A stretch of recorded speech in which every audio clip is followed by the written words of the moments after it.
right? The table gives the concentrations and pH of the following aqueous solution. Okay, so the final solution made the following conclusion. So let's work it out. Okay, if I say X is a strong acid, I said if, right? If it's a strong acid, so I think these are the concentration acids. So if it's a strong monobasic acid, right, what would the pH be? I'll put minus log 10 to the power minus 4. So this will give you 4. All right. So since you get 4, all right, I can say that X is actually a strong monobasic acid. Right.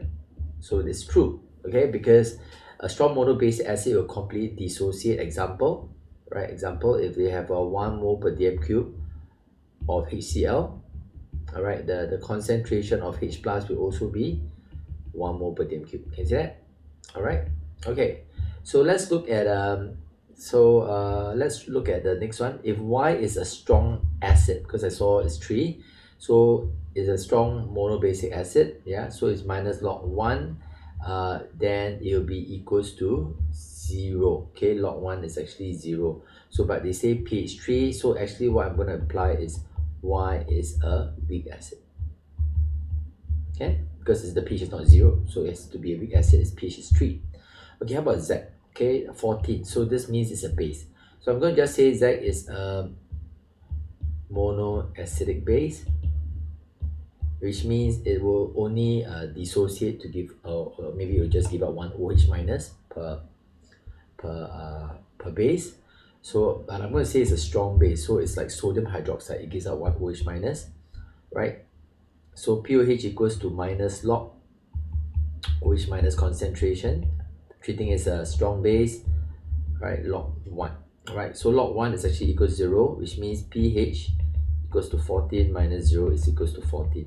So I kind of say that Z actually is a strong monoacidic base. Okay, so examples like sodium. So this one example is like sodium hydroxide. Okay, so this one example is like HCl. Okay, and a Y is definitely a weak acid. So let's run through. X is a strong acid and Z is a strong base. Definitely, this is true. The extent of dissociation of X is higher than that in Y. Yes, because X is a strong base, a strong acid, and Y is a weak acid. That's definitely true. Mixture of equal volume of Y and Z will give a resulting solution of pH more than 7.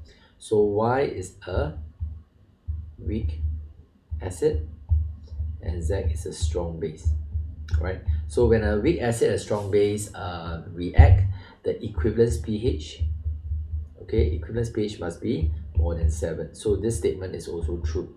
So I believe it's all 3 conclusions are correct. Okay.